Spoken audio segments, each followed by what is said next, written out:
was so shiny, it looked like someone was shining a very bright light on a piece of aluminum. The craft is disc-shaped, probably bigger than a 747, and it arced over the top of our car. Then there was a third object even behind the first two. So it came across and just stopped.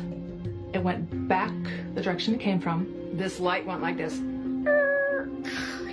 That forever gave me the view that something other than us was out in the world. There's no doubt that we're being visited.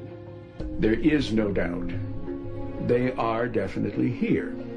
Why they're here, where they're from, you can only speculate.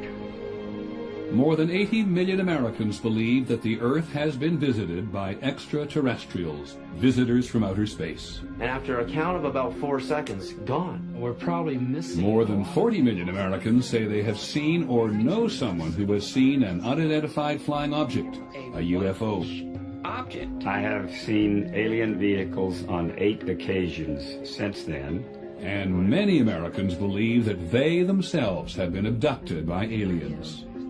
I found myself floating from my bed. 4 of these beings came into my house, came in and got me. I know what I saw. I know what I experienced is real. I know it because everybody else has seen it, talked about it, and discussed it. So I know for a fact it's real. I know for a fact it's real.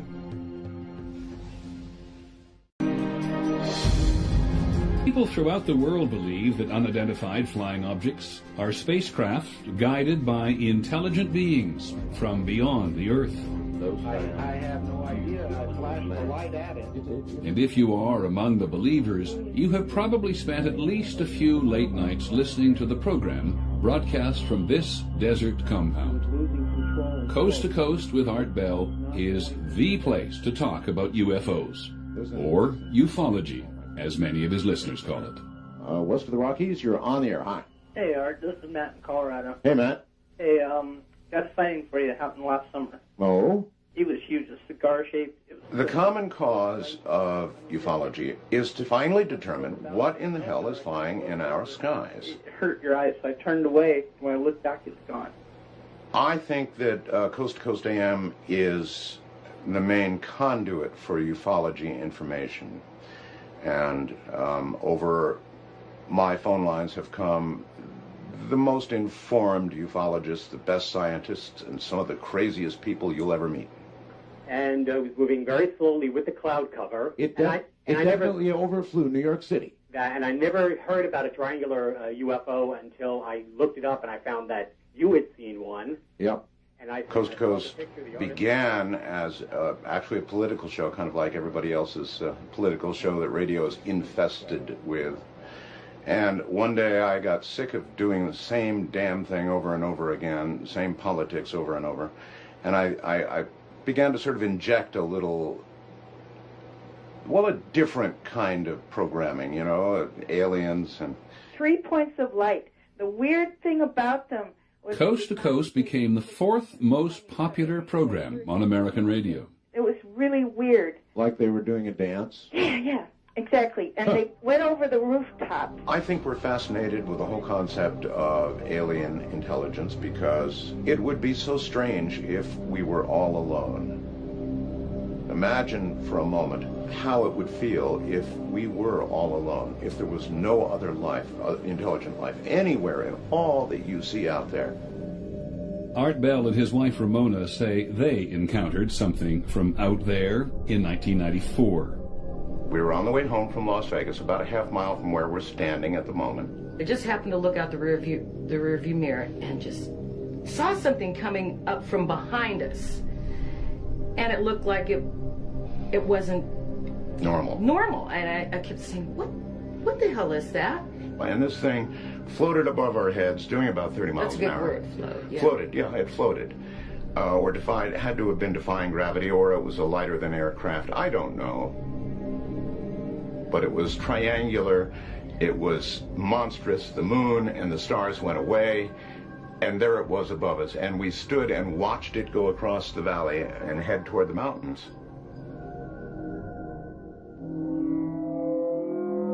Art Bell and his wife were alone, but there have been UFO sightings with hundreds, even thousands of eyewitnesses.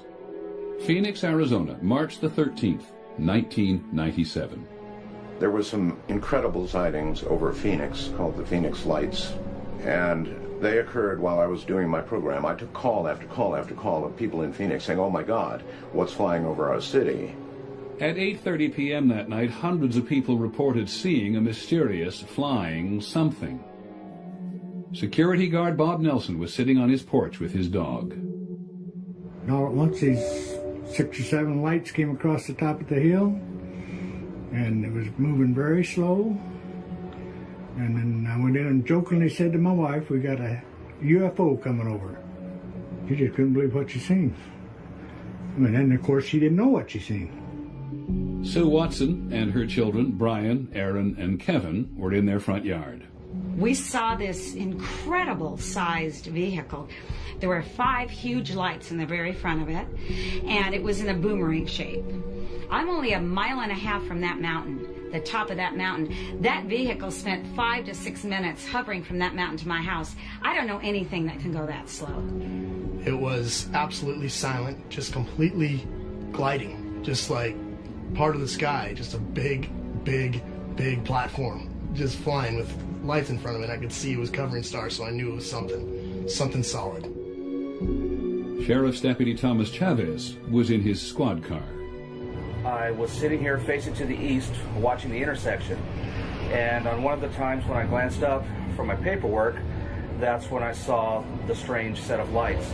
I can't give you a definite answer to what it was. All I can tell you is what it was not, and it was definitely not an aircraft as we know it. Mike Fortson grabbed his binoculars and went outside with his wife.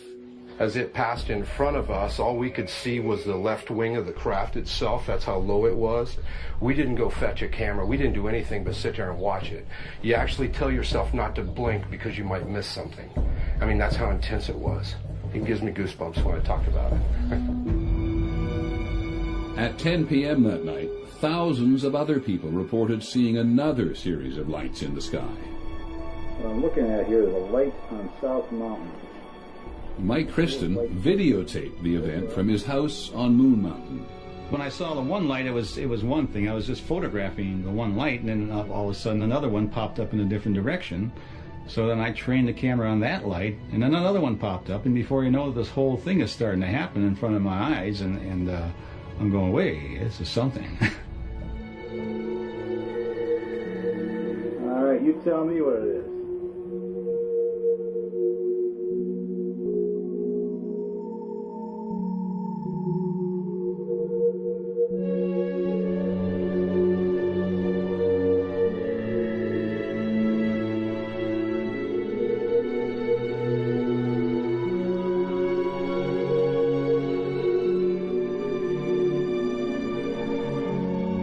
Hey, Sue? I know what I saw, and it was something that I've never seen before and probably will never see again. And it was amazing. It was amazing. It was something that is not from here, and that's what's so intriguing to me about it, that it's unknown, the unknown of it. I am so certain at what I saw that I would testify in a court of law or in a congressional hearing as to what I saw, because what I saw was not an aircraft. I think it was a UFO. I honestly believe that there was a UFO. You don't have to believe me. Nobody believes it. But you'll believe it when you see it. When it comes to unidentified flying objects, seeing is believing. This is the Center for UFO Studies on the outskirts of Chicago.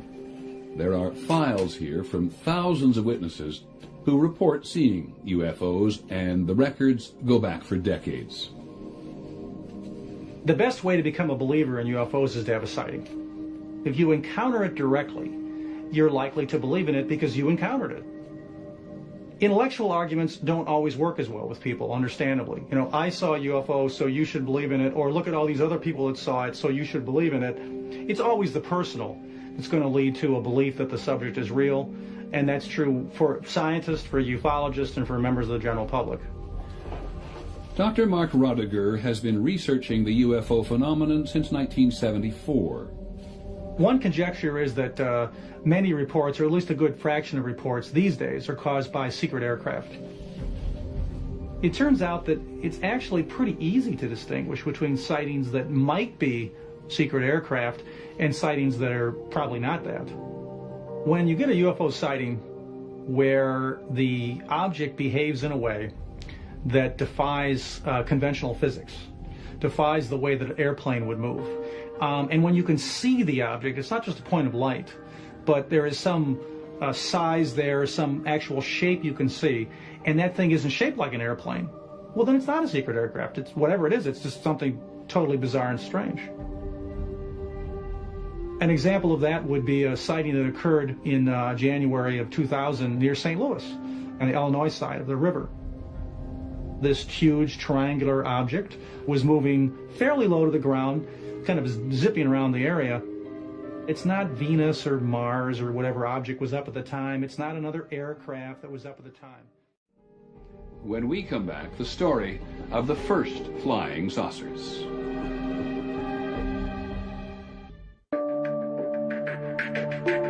The fascination with unidentified flying objects can be traced to a day in June 1947 and to one man, Kenneth Arnold. He was not a guy who read science fiction. He was not a guy who had any occult interests. He was not a guy with a lot of imagination. He lived pretty close to the ground mentally, but he loved to fly. And so on the Tuesday afternoon of June 24th, 1947, when he saw these 9 dish-shaped objects flying at some considerable speed over Mount Rainier, he thought that he was witnessing a secret military experiment. Every newspaper across the nation has made headlines out of it, and this afternoon we are honored indeed to have here in our studio Kenneth Arnold, who we believe may be able to give us a first-hand account and give you the same on what happened. Go ahead, Kenneth. They looked something like a pie plate that was cut in half with a sort of a convex triangle in the rear. I'd be glad to confirm it with my hands on a Bible because I did see it. It's just as much a mystery to me as it is to everyone else who's been calling me the last 24 hours wondering what it was. The press referred to the 9 objects Arnold said he saw as flying saucers. Arnold was such a straight shooter. He was so clearly puzzled. There was no possibility that this guy was making up a strange story.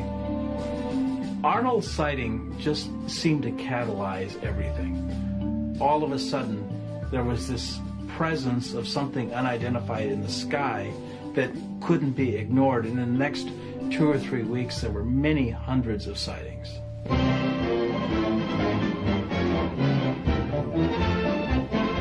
Army fighter planes are on patrol for flying saucers. Cameras installed to photograph them. So many objects were being seen in the sky by so many people that the Army Air Force launched an investigation. They're seeing flying saucers everywhere.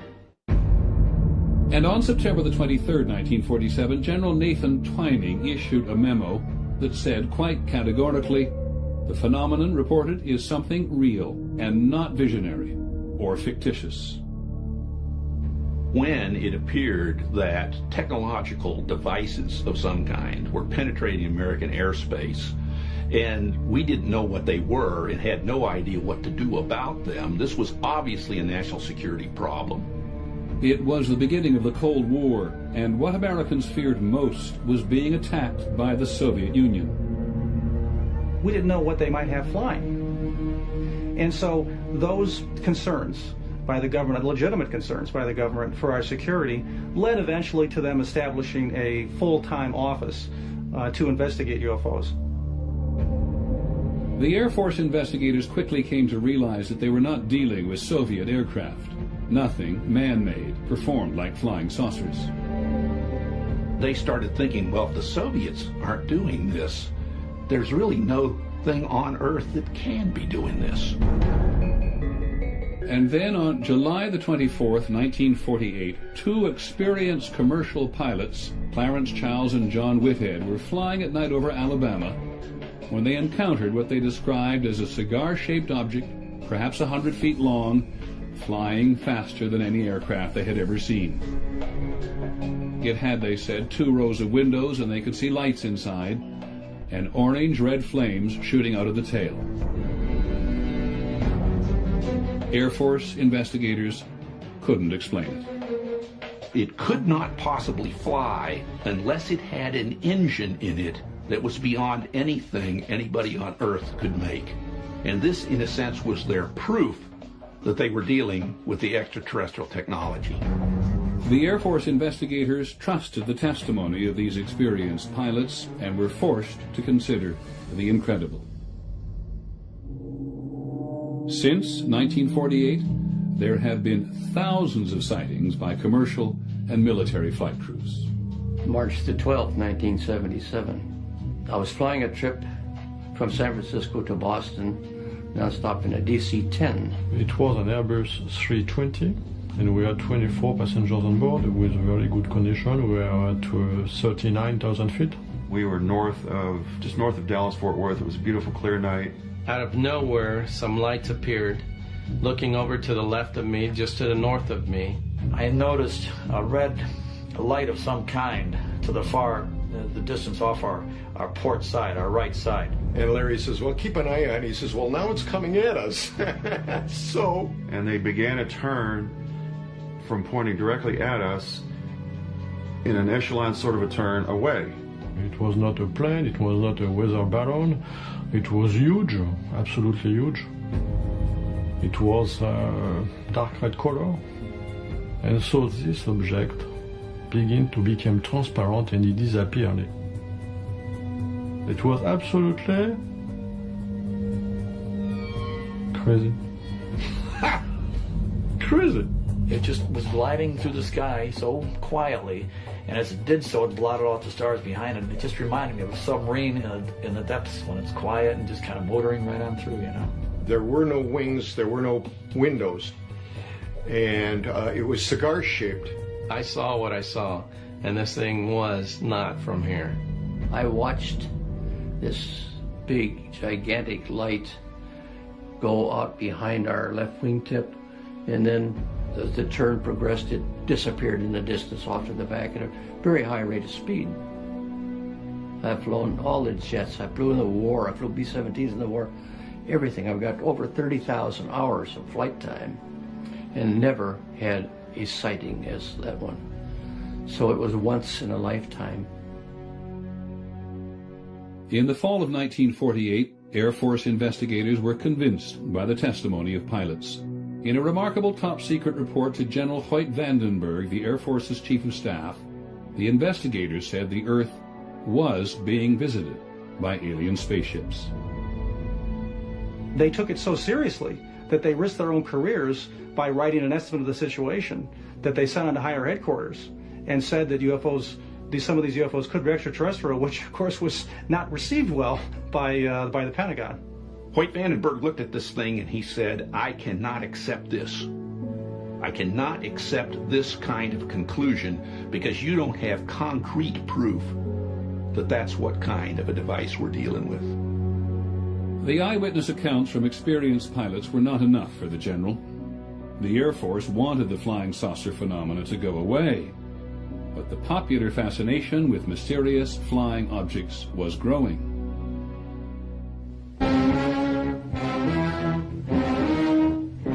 In 1952, the Air Force received more UFO reports than any other year in history. The sky is the stage, the actors, so-called flying saucers. And they're back on the scene with some new twists. This is a photograph of a flying saucer taken by myself, and it reminded me of two straw hats stuck together at the brim. I saw an intensely bright, white-green object in the sky. Now, I wouldn't want to say that this was one of those so-called flying saucers, but whatever it was an object and not an illusion. The Air Force had really tried to downplay the UFO problem. But by the summer of 1952, there was an enormous wave of sightings. There were hundreds and hundreds, probably thousands of sightings. Most alarmingly, the sightings were focused on Washington, D.C. At least 3 radar systems in Washington and the area were picking up unidentified targets. This very much worried people in Washington because it looked like penetration of the most important airspace in the country. In July 1952, the Pentagon's communication system was overwhelmed by calls about UFOs. The number of calls of frightened Americans, hysterical Americans coming into the switchboards of the American government were clogging communication channels. And if American communication channels were clogged, then this would leave America vulnerable to a potential Soviet attack. So the task is calm the Fuhrer, end the hysteria. It was public hysteria, not the flying saucers themselves, that threatened the national security. President Truman ordered the CIA to make recommendations on how the Air Force should handle the UFO problem. The CIA convened a panel headed by the physicist H.P. Robertson. The Robertson panel says we must do something to remove the aura of mystery from the UFO phenomena so that people no longer take them seriously and don't bother to report them. That's what we want. So flying saucers, whatever they were, wherever they came from, were to be made the subject of ridicule. But it was impossible to control the public interest. The public was fascinated. One of the most widely read magazine articles at the time proclaimed, "The flying saucers are real." One of the most respected publications in America, Life magazine, published photographs.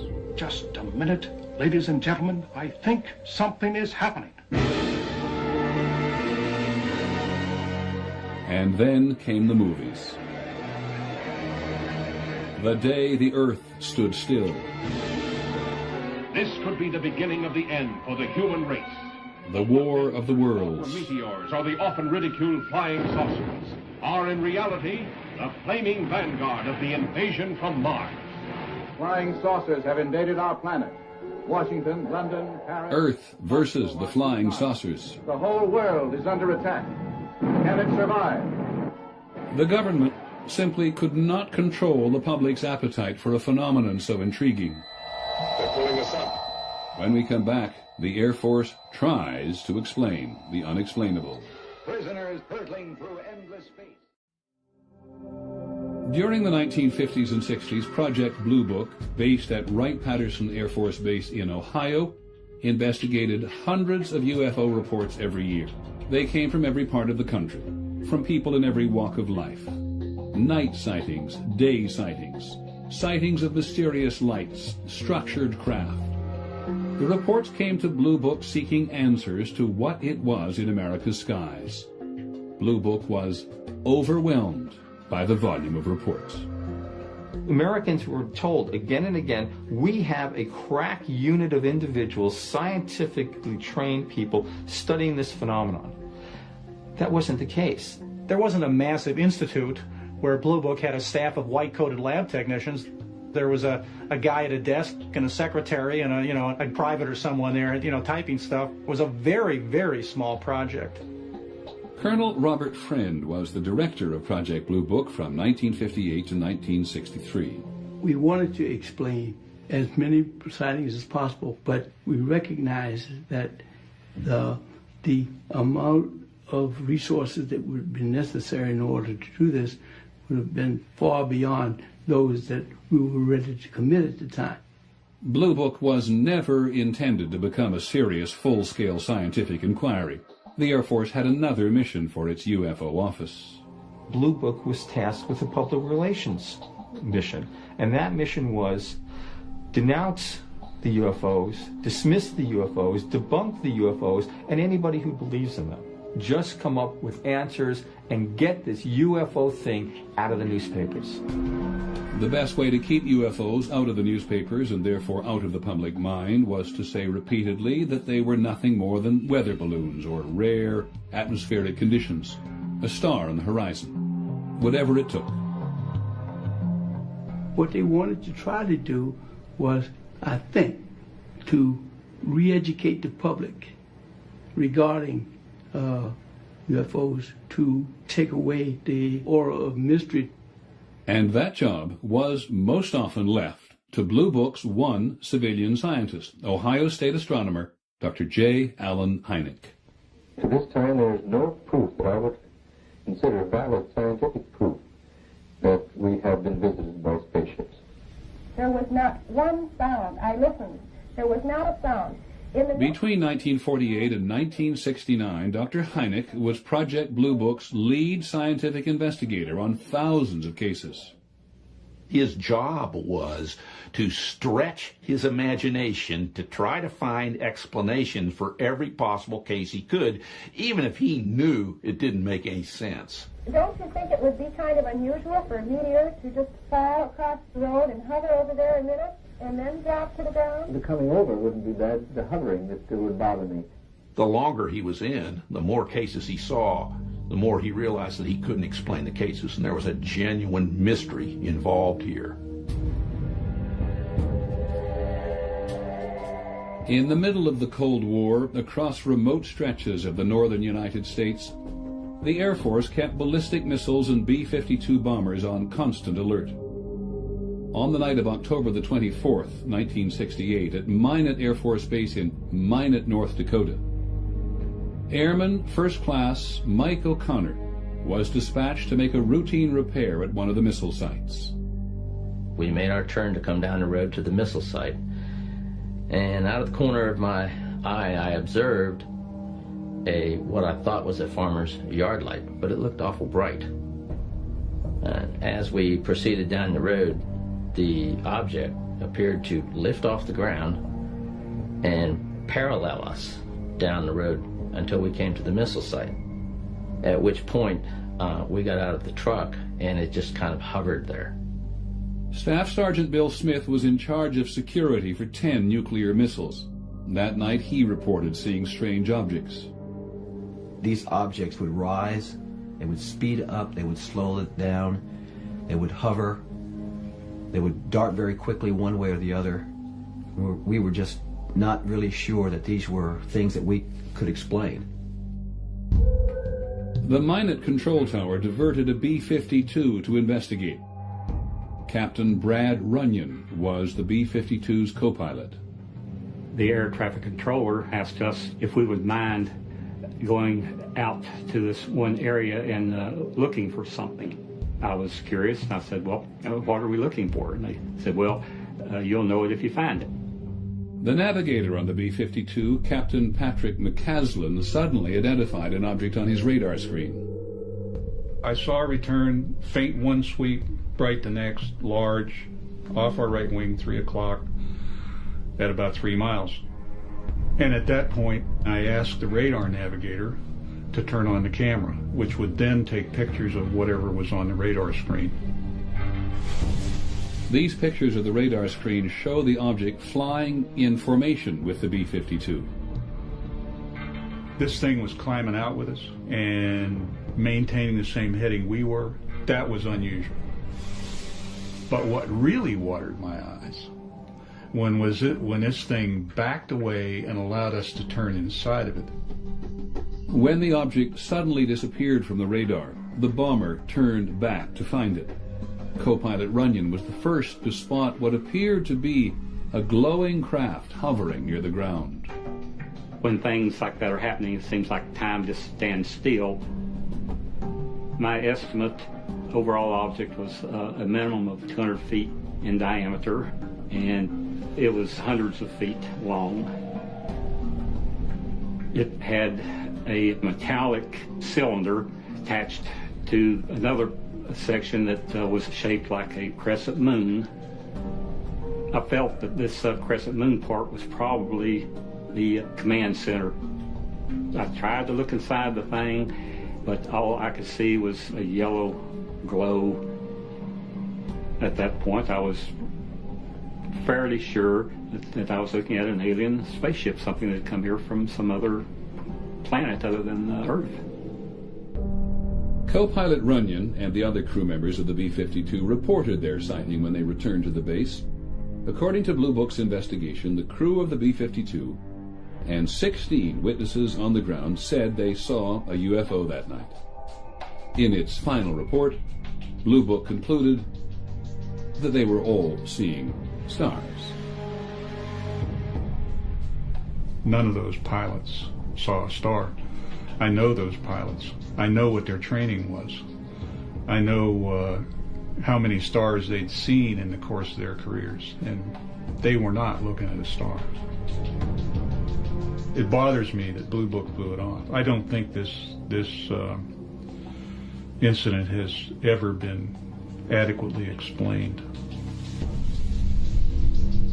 The Air Force finally got out of the business of trying to explain UFOs in 1969.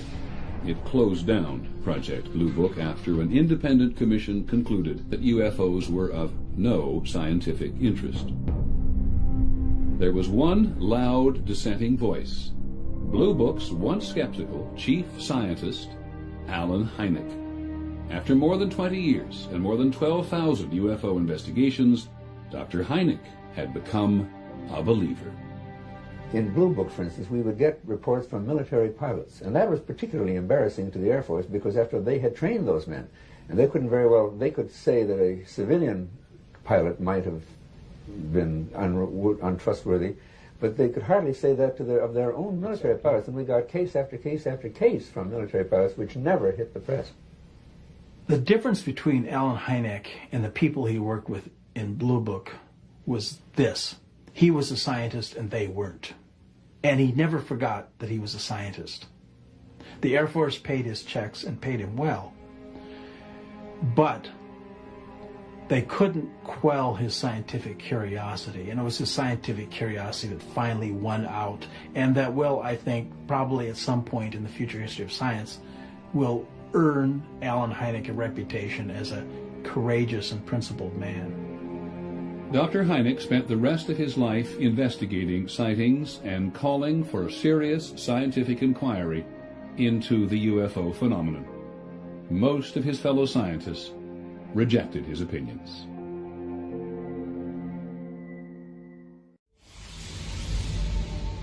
For scientists, seeing is not believing. For them, only physical evidence will prove that UFOs are visiting Earth.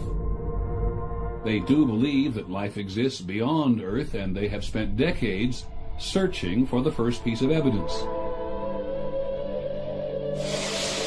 A spacecraft launched by NASA and the European Space Agency traveled billions of miles, and in January 2005 landed a probe on Saturn's moon Titan. No human spacecraft has ever landed so far from Earth. These images of Titan's surface suggest an active world of rivers and oceans. Scientists believe that where there is liquid, there may be life.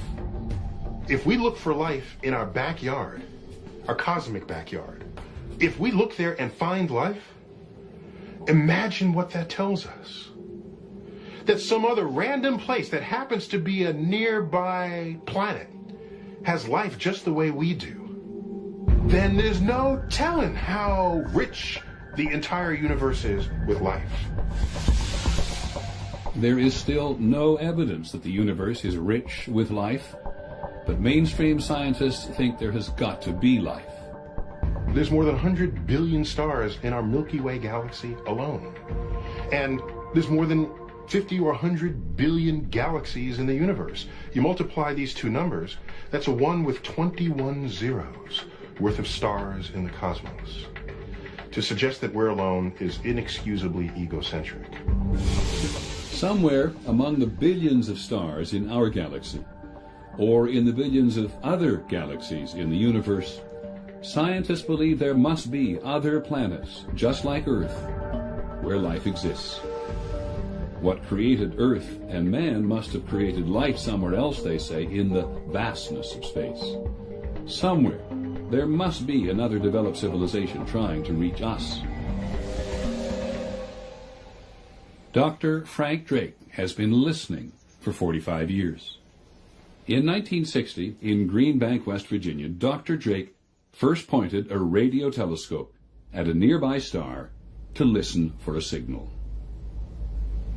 We just had this feeling that something very important was starting, that this was a new road that human beings were taking that was going to lead to very wonderful places and very wonderful things for our civilization. Dr. Drake's experiment marked the beginning of a project called SETI, the Search for Extraterrestrial Intelligence. Dr. Seth Shostak is an astronomer who works with Drake at the SETI Institute. We've been broadcasting our existence to the universe for the last 50 or 60 years, and we've been doing that with our high-powered radio and television transmissions. Every day, those signals just go right on out into space. That's how we're broadcasting into space, and we kind of turn that idea around when we try and find the extraterrestrials by trying to find their broadcasts. Dr. Drake remembers the day of his first search in April 1960. For all we knew, every star in the sky had a radio transmitting civilization. We might succeed the first day. We even had a tape recorder connected to the radio receiver so that we could tape record any voices we might hear from the other worlds. And so we pointed at the first star, and when it finally set in the west, we moved over and pointed the telescope at the second star, and we heard on a loudspeaker a signal like we'd never heard before with a radio telescope. And it was a lot like a lot of people said we might detect, a series of pulses. It sounded like choo, choo, choo, choo, choo, choo, choo, choo, choo, choo, choo, choo. All our hearts were pounding. You think this may be one of the greatest moments in history unfolding right here before us. When you detect such a signal, and it truly looks to be extraterrestrial, it's a very special emotion. I'd like to feel it again. Dr. Jill Tarter is another astronomer working at SETI. The chances of success in SETI are difficult to estimate. But if we never search, the chance is 0. So I think what we ought to do is search. Seth, you can see the telescope. Oh, yeah. Too shiny. Yeah. I see him. At Hat Creek in Northern California, SETI is building an array of telescopes that will search for signs of extraterrestrial intelligence on a scale never before attempted. The project is named after its largest donor, the co-founder of Microsoft, Paul Allen. All right, let's go. This observatory is sited in a very quiet pastoral valley, mostly cows and a few people. It's going to change a whole lot when we put 350 telescopes in here, and it's going to change even more if indeed those telescopes detect a signal from someone else's technology. Of course, we don't know how many civilizations out there might be broadcasting signals that we could pick up. The faster that you can go through all that heavenly real estate, the sooner you're going to find a signal. And if that happens, this is where it will happen. It'll happen right here. This is kind of the portal to the cosmos. This is the place where we're going to crack the crystal of isolation that has surrounded this planet for 4.5 billion years. Right here amongst the trees and the lava and the bright sunshine. And drink a little champagne along the way. We will build it, and I hope they will come, or at least in the form of their radio waves. Some UFO believers belittle SETI. Why search the heavens for an elusive signal, they ask, when the extraterrestrials are already here?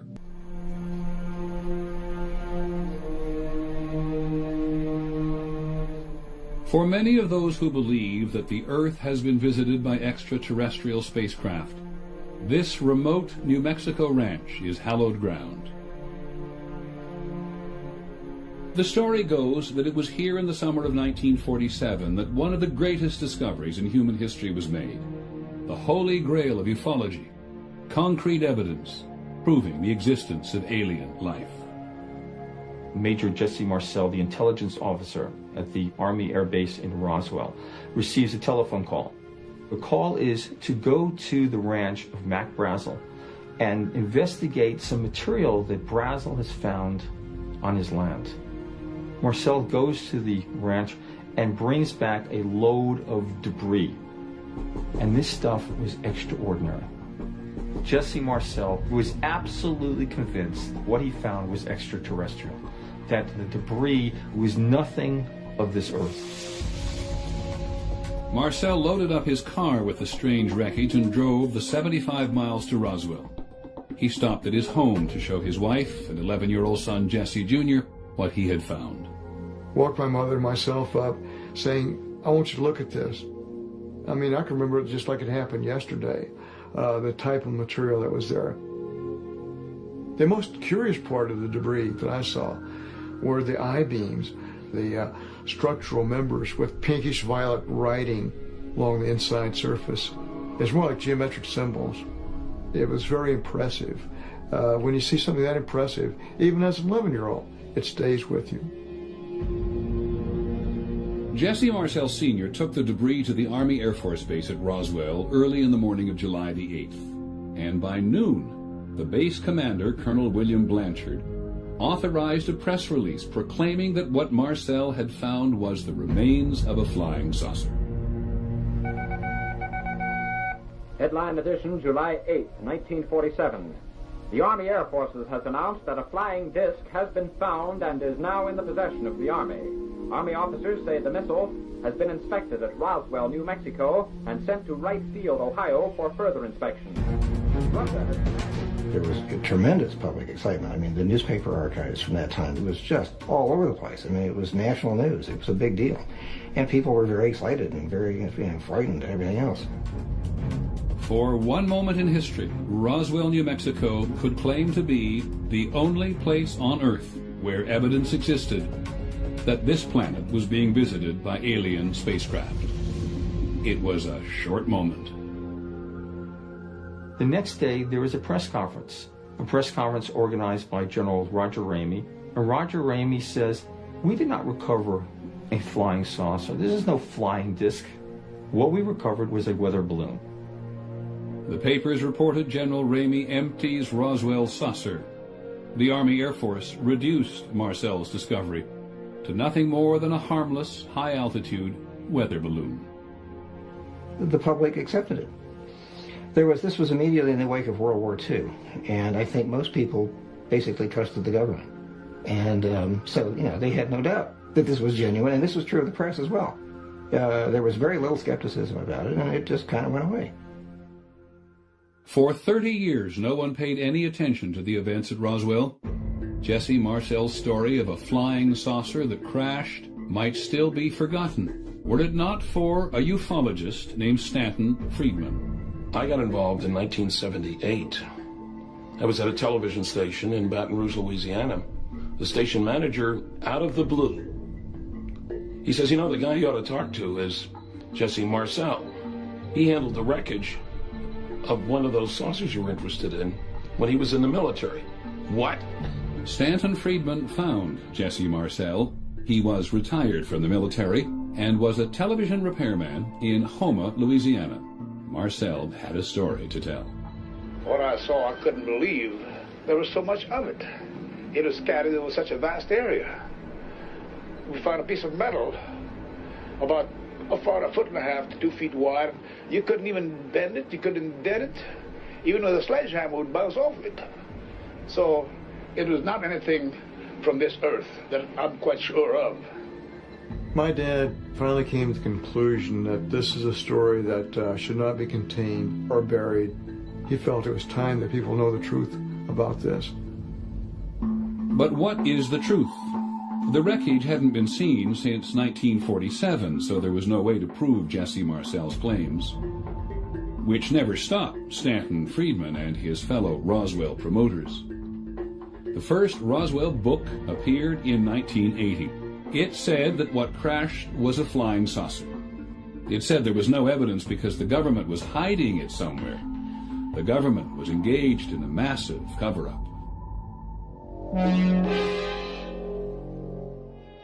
If there has been a UFO cover-up, it began in Roswell, New Mexico. A persistent rumor holds that the United States government has recovered and is concealing fragments of alien spacecraft. Fragments and more. This all came together at a time when people were ready to buy into conspiracy. And then, in 1989, Unsolved Mysteries did the recreation of the whole event, and off to the races we go. This Air Force base here in Roswell, New Mexico, was the center of a controversy back in 1947 that over 40 years later still remains unsolved. Jesse Marcel's story about a day long ago was becoming an article of faith, and the promoters were busy spinning it every way they could. You think there was a government cover-up? There's no question about that, not only about this case, but lots of other UFO cases. After investigating for their new book, Kevin Randall and Don Schmidt are convinced it was a military cover-up. A parade of new witnesses came out of the woodwork to share the limelight with tales of secret government activity and alien bodies found in the wreckage. The small nose, eyes like this, about how tall? About 5'3", 5'4", somewhere the tallest I think.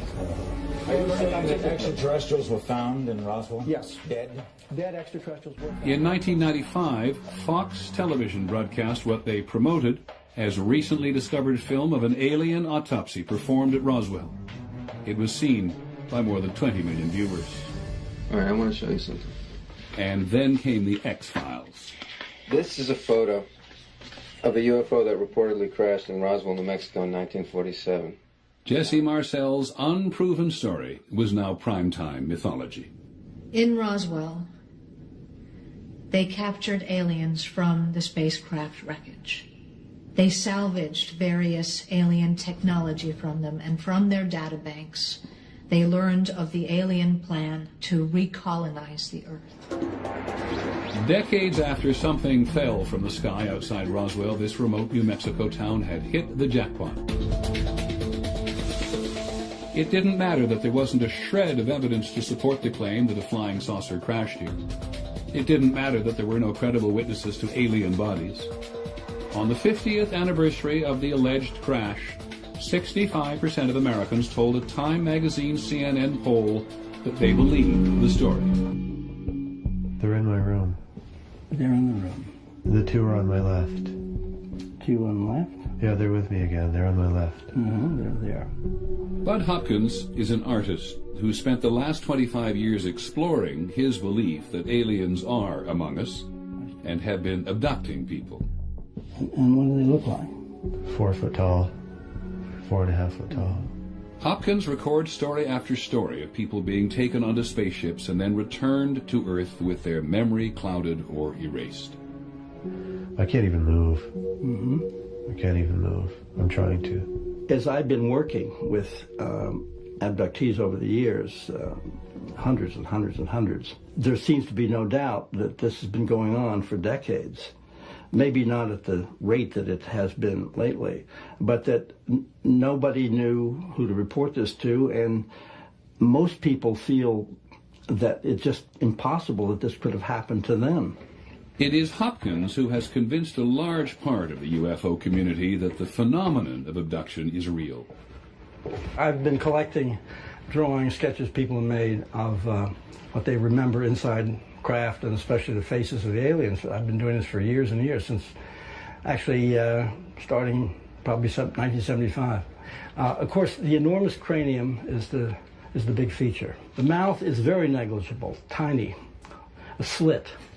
Bud Hopkins was the first. He published books and magazine articles, made public appearances, and then others followed.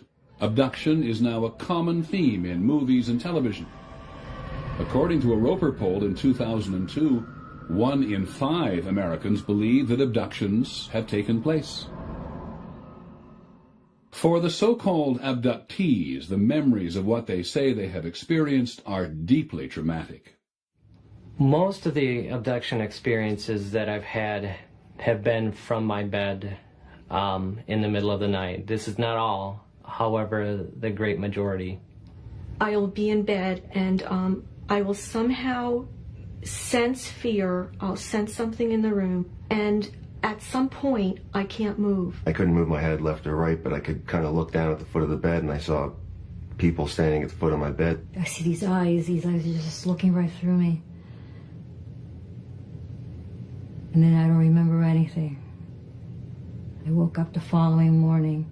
The person may remember the beginning of an experience and the ending, but they don't remember what happened in between. And they're quite tormented by this.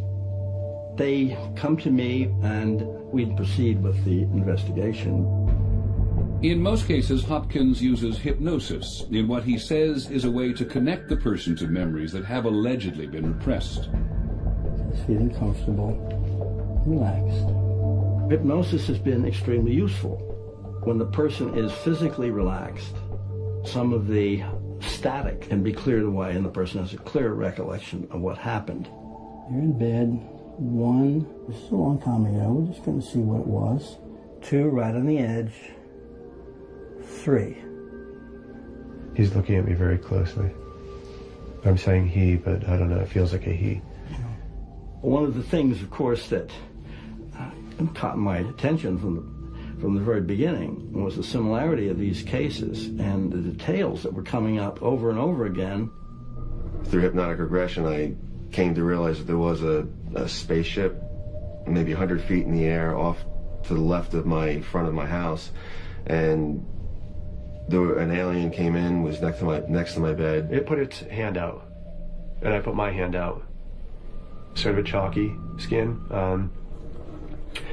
very dry to the touch, and I don't really remember how, but suddenly we were sort of floating. They brought me in front of a being that was so horrifying that I'll never be able to, put it out of my memory. It was very tall, probably about 7 foot tall. Very tall and very thin and very scary, and sometimes almost like an insect.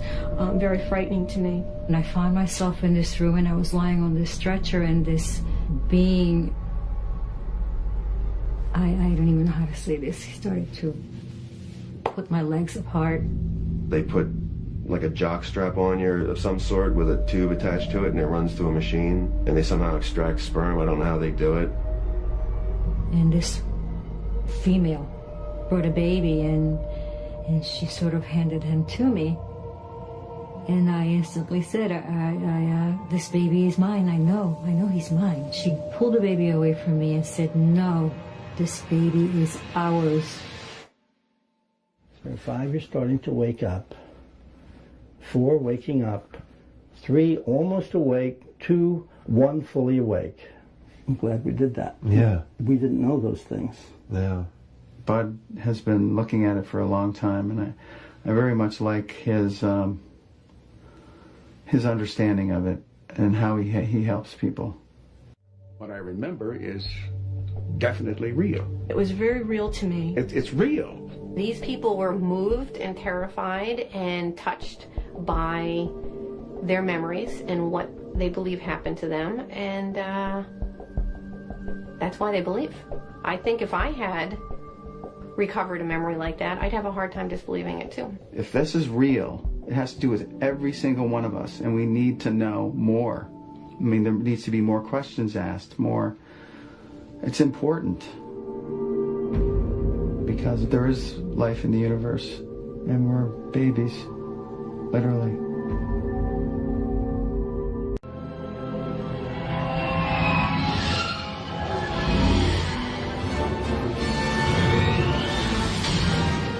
Anybody who goes in the movies probably figures that interstellar travel is just a matter of having, dilithium crystals and Scotty down in the engine room, and you can do it. It's borderline on the simulator, Captain. I cannot guarantee that she'll hold up.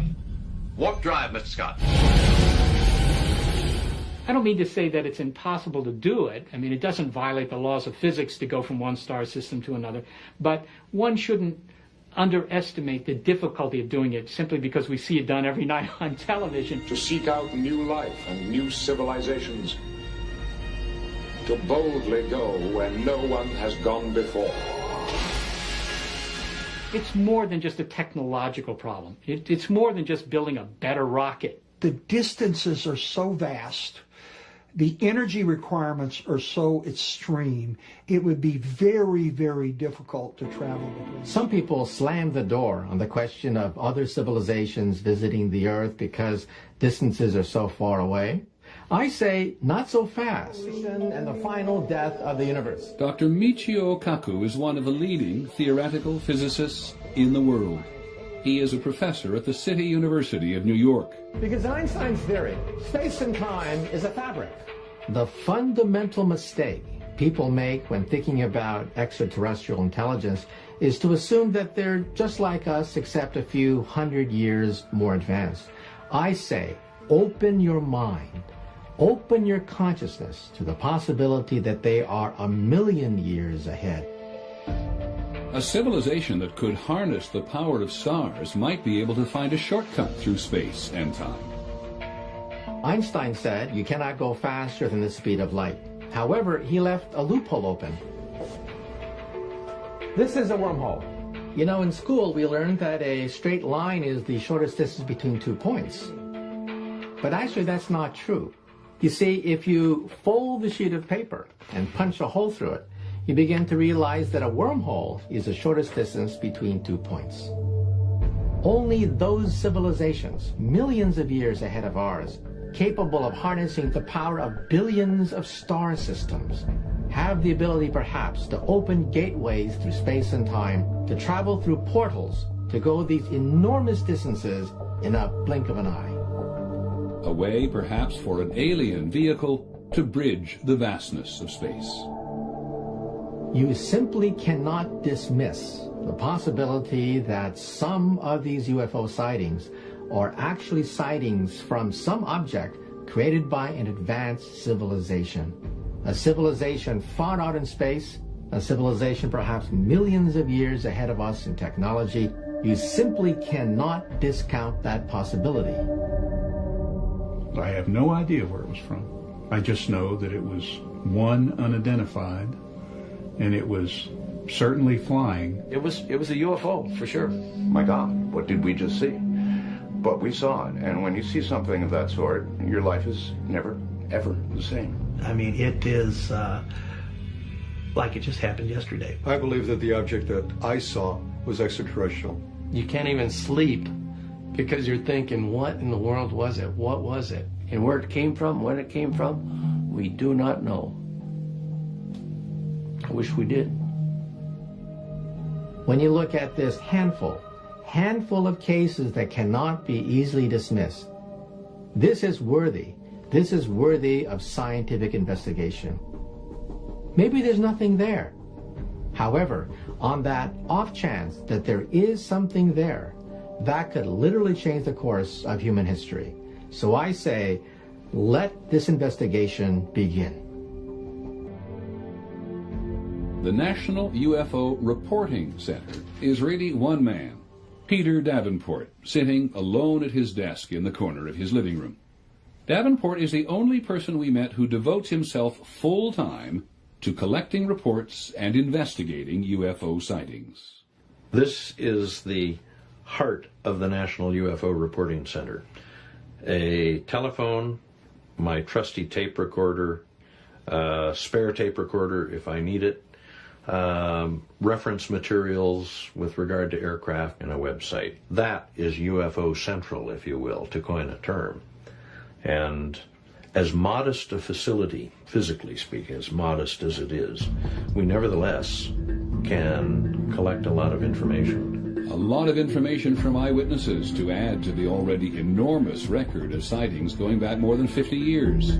Data that science ignores. The proper stance is one of skepticism, because what we ufologists are saying is that the planet Earth is being visited on a regular basis, perhaps on a daily basis. There goes that line. National UFO Reporting Center, good evening. My name is Dr. Scott Crawford. I'm calling from Miami, Florida. I'm an amateur astronomer. Mm-hmm. I was just outside my backyard. Mm-hmm. I saw an object move from east to west over Miami. How long did you see it, please? About 10 seconds. 10 seconds. National UFO Reporting Center, good evening. White is like a big ball of white light, and behind it was like this orange flame stuff. Like in the front of 4 or 5 windows, and very bright lights, and I thought probably someone was looking out the windows. Mm-hmm. Okay. No lights, no noise. I'm going to guess it was going 1,000 miles an hour or faster. I really don't know. Round spaceship. More than 50 years after Kenneth Arnold saw the first flying saucers, it is left to Peter Davenport and only a few others to investigate this mystery. It changed directions. Mm-hmm. Twice. Every day, 7 days a week, Davenport talks to people, sometimes dozens of people, who have seen an object in the sky. People for whom seeing is now believing. Thank you very much. Good night. Wow, this was a good one. We're still hoping to find that golden nugget that will make our position incontrovertible, namely the fact that it appears that these things that we call UFOs are visiting the planet Earth. The golden nugget of ufology, something to elevate ufology to more than a shadow of mainstream science, to convince the skeptics that UFOs are more than just lights in the sky. Ultimately, the UFO believers and the scientists have one thing in common. They dream of the day that there will be contact with extraterrestrials. Ultimately, only contact is going to resolve the mystery.